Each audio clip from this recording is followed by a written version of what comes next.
But I suppose that the fundamental debate that's going to be had, though, will come down to whether the Republicans can sell to the American people that they are really concerned about jobs, about people's livelihoods and all the rest of it, if they're also scratching the backs of their rich and wealthy members, which is clearly, I think, the flaw in the Ryan plan, is that it just does. I mean, if you're very wealthy, you're going to be doing a lot better out of Paul Ryan than you will out of Barack Obama, who believes fundamentally the rich should pay more tax.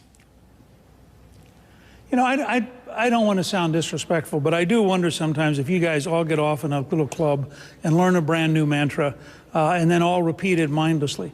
The fact is, these kind of things were said about Ronald Reagan.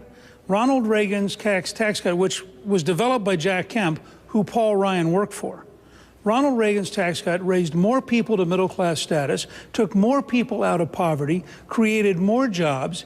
You know, this is the core thing that liberals don't get. If you want to have jobs, you have to encourage job creators. If you discourage job creators, if you engage in class warfare, if you do what Barack Obama's been doing, you have what we currently have. This is the worst recovery in 75 years. Now, nobody in the media seems to want to come to grips with the fact that the Obama economic policy is a disaster for the poor. Look at the unemployment rate for black teenagers. Look at the unemployment rate for Latino teenagers. At what point do we hold the president accountable for a policy which is crippling the poor in America by crushing the economy under big government? Ryan and Romney represent a different approach. And I think there's this mantra, you guys almost sound like you're an extension of the Obama campaign. The Ryan-Romney plan empowers middle-class Americans to get a job. When they get a job, their income goes up. They pay more taxes. They are independent. They're able to live their own lives. Obama worries about student loans. None of those students are going to get jobs under Obama. Ryan and Romney are worried about getting jobs for those students so they can pay off the Obama loans.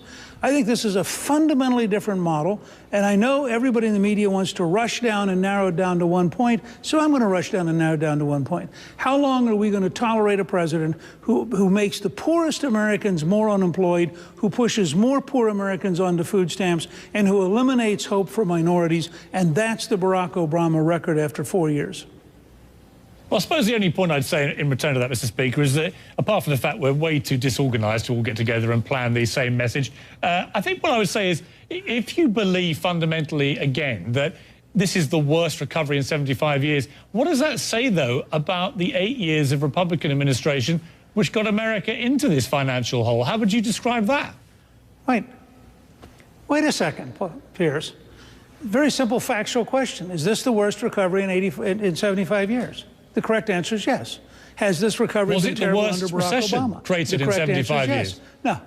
No. Ronald Reagan had a deeper recession under Jimmy Carter, and Ronald Reagan recovered in 3 years. The fact is, by Ronald Reagan's, by the time we got to August of 1984, Reagan was running on the slogan, leadership that is working. Can you imagine how he'd be laughed off the campaign trail if Barack Obama claimed the current economy was a proof that it's working? In fact, he tried it a few weeks ago, and he had to then say he was taken out of context. This is a failure of Barack Obama. He has had every single month 8% or more unemployment. And the only reason it's that low is that the economy has shrunk and people have dropped out of looking for jobs, or he'd be at 13 or 14% unemployment. This is a tragic result, and you at least have with Romney and Ryan a plan for the middle class, a plan for jobs, and a plan for economic growth. And that's what this debate's going to be about. Well, Mr. Speaker, it's good to see you back on such feisty form. I think that rhino has really got you going today, so maybe you should spend more time with the animals. I know you love them.